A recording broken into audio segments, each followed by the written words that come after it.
Hoxhën, kur kombi shqiptar nuk ka pas burr që ka armiqsu Tiranën me Prishtinën në përmasat e Albin Kurtit, kryeministrit Kosovës.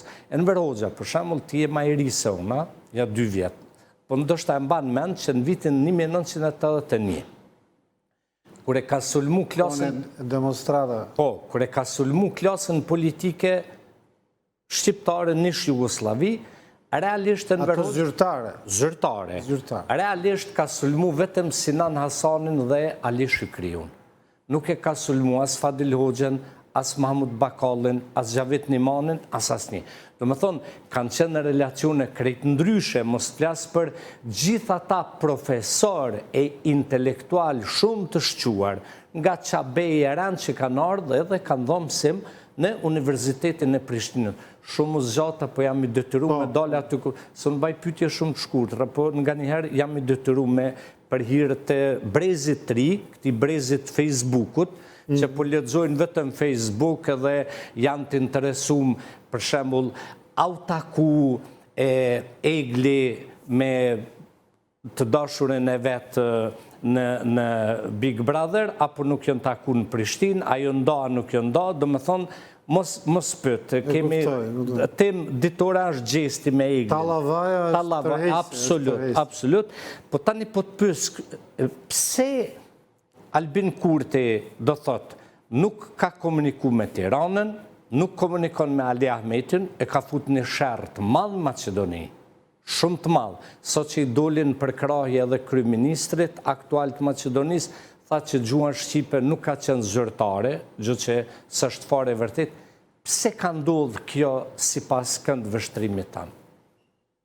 Edhe kam drejt atë që thash, Shiko, demantom. Unë jam shumë kritik ndaj Albinit, po me thënë drejtën jam rezervuar gjithmonë që të flas në publik, sepse nuk më pëlqen edhe kur nga Kosova, po themi, janë kritik duke kaluar atë, po themi, standardin diplomatik me zhvillimet në Shqipëri apo diku tjetër. Sigurisht që është e pafalshme që Albin Kurti të mos nuk e dia ka telefonuar apo jo, po të pagën publike nuk është bërë. Duhet ta kishte uruar paraprakisht zotin Rama për rezultatin e zgjedhjeve. Pastaj, kur të bëhet ai, po themi, zyrtarizimi i rezultatit, mund të bëhet një urim më zyrtar, me një telegrama, nuk e di. Po të paktën në nivelin e komunikimit ndërpersonal, doja kish vletur një telefonat pa diskutim. Unë, sepse kam dëgjuar këtë, po themi, stuhin e egër kundër Ballkanit hapur, dikur, edhe në fakt zoti Rama bëri në një moment bëri mirë që u të roq nga ajo, sepse e pa që u shfrytëzuan në mënyrë po aq të egër nga një pjesë e politikës në Kosovë për t'i hedhur Ballkanit hapur dhe Edi Ramës qyrkun e dështimit të gjithë procesit të negocimit nën patronazhin e BE-s Kosovë-Serbi. Pra atë lloj dështimi u munduan tani ta justifikonin me një gjë tjetër. Unë gjithmonë kam gjykuar që te Ballkani hapur, nëse do bëj një dokument ku do binin shtetet dakord, do firmose si barabart edhe Vučić edhe Albin Kurti. Por unë kam parë që është bërë një lojë me interes reciprok mes Prishtinës dhe Beogradit për të marrë vota nacionaliste në të dyja vendet. Dhe është bërë një lojë, unë nuk po them që është bërë lojë me marrëveshje, por është bërë një lojë me interes reciprok, të qartë. Sepse burr shteti për mua është ai që sakrifikon votat për të bërë shtetin e vet. Nuk kam parë në Kosovë Albin Kurtin që të rrezikoj votat e veta në favor të bërjes së shtetit dhe të njohjes së mëtejshme të Kosovës në nivelin ndërkombëtar. Dhe prandaj gjërat kanë mbetur në vend. Sidomos është e pafalshme kritika ndaj Shtetet Bashkuara të Amerikës, disa veprime që kanë qenë jo në marrëveshje me faktorin ndërkombëtar, i cili është sot e kësaj dite, për shkak të misionit KFOR sidomos, jetik për fatin dhe ruajtjen e integritetit territorial të Kosovës. Është jetik KFOR-i. Nuk është thjesht një shtesë, një formacion shtesë që na duhet, por është jetik. Sigurisht që progresi i forcave të armatosura të Kosovës duhet jetë i vazhdueshëm. Unë ja kam numëruar në Beograd zëvendësministrit të mbrojtjes së kohës, kur unë kam qenë atje, kur tha që shndrimi i FSK-s në forcat armatosur është i rrezikshëm për ajo. I kam thënë, Kosova është e pavarur, shndrimi i FSK-s në forcat armatosur e rrit stabilitetin në rajon, forcon paqen në rajon dhe jo të kundërtën. Kështu që sigurisht që këto janë hapa që gradualisht kanë ecur atje ku duhet. Një kritik tjetër pastaj e kam për qeverinë aktuale në Prishtinë, neglizhencën me fatin e Hashim Thaqit dhe udhëheqësve të tjerë të UÇK-s. Më shumë ka bërë Shqipëria dhe Edi Rama se sa Kosova dhe Albin Kurti. Për ta. Duket qartazi që gjykata speciale, prokuroria speciale u ngrit jo për të, si thuash, çfajsuar në thonjza akuzat që i bëheshin UÇK-s nga elementë ndryshëm ku kampion ishte Dik Marti, dhe inspiruar nga Beogradi dhe nga Moska, por përkundrazi duke që organizua me qëllimin e kundërt për ta fajësuar Kosovën dhe UÇK-n. Dhe ne duhet bëjmë gjithçka që ajo gjykat me dështimin që ka pësuar, sepse ka dështuar deri tani. Deri tani ajo është gjykat e dështuar.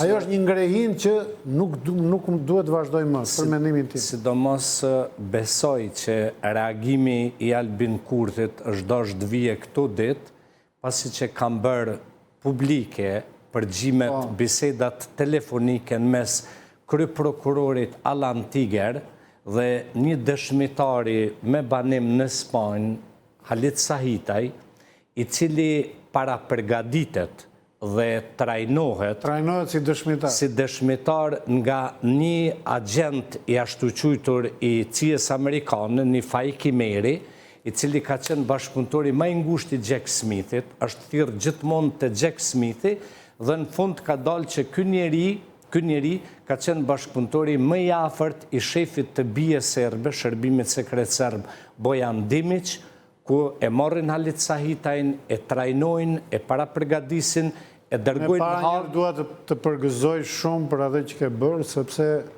transparenca i vlen të vërtetës. Dhe sigurisht që ajo gjykat dhe ai kryeprokuror me këto përgjime kompromentohet rënd, dhe nuk e dija duhet vazhdoja, duhet jap dorëheqjen e tjerë, duhet reagoj. Por unë besoj se është mbrojtja më e mirë që është bërë tashmë nga jashtë, pra nëpërmjet teje, të akuzuarve në mënyrë të padrejtë që nga Thaçi dhe gjithë të tjerë. Gjykoj që ka dy element brenda. E para njëherë është interesi i Serbisë nëpërmjet agjenturave të fsheta për ta vazhduar këtë sag të turpshme akuze ndaj UÇK-s, në mënyrë që ajo të balancoj krimet e veta të luftës, genocidin dhe spastrimin etnik në Kosovë me gjoja mëkate të UÇK-s. Nga ana tjetër mendoj që ka dhe një lloj konflikti interesi të kësaj gjykate së brendshme që do që ta vazhdoj, po themi, funksionimin e kësaj gjykate, nuk e di se deri ku, sepse ata janë personazhe që përfitojnë nga funksionimi i kësaj gjykate. Në planin personal përfitojnë të ardhura, kështu që Nuk e di, kjo është një gjë që duhet parë, por kërkon bashkëpunim ndërkombëtar. Do të kemi një emision, do ja kushtojmë këtyre përgjimeve, besoj pas 10 ditëve ku do ishte edhe ti i ftuar që do flasim ekskluzivisht për këto përgjime. Më ke dhënë fjalën kur... Do të dërgoj gjithë. Jo, kur është inauguruar busti Adem Jasharit në Skënderaj. E mban mend? Po. Realisht ka një kohë gjatë që i kam pas këto biseda dhe i ka dëgju edhe emisari i Shteteve të Bashkuara Richard Grenell këtu në Tiranë. Ka qenë edhe një shqiptar, besoj që një fellate Adrian Krasniqit, që është mik i ngusht i dhëndrit të Trumpit, një Alamet djali, që jeton në Londër, djali i Osman Krasniqit, po ashtu një veprimtar i jashtëzakonshëm, por i ka ardhur momenti tani me i publiku, pasi që prokuroria mbaroi, domethënë me dëshmi dhe me dëshmitar. Kështu që do jemi bashk, një pyetje e kam pas nuk po ta baj, sepse e di përgjigjen, për ligjin e lustrimit do flasim herë tjetër. Faleminderit shumë Petro Koço, kënaqësi si gjithmonë me të pas në studio. Petro Koçi. Shumë faleminderit Petro Koçi, shumë faleminderit. Mirë, ma bone se unë defektin matë, a di pse i shkruaj korrekt emrat e mysafirëve? Se dhe nusën time me pos mysafire pa ja dredhu pak emrin, e kam defekt këte. Për numra jam gjeni. Edhe mu ven Milaim, plot më thojnë Milahim, plot shumë tu. Petro Koçi, faleminderit shumë. Respekt edhe të nderuar teleshikus, pas pak do të vije shkrimtarja jonë e madhe Flutra Aqka për të folë për opozitën vetëm pas publicitetit.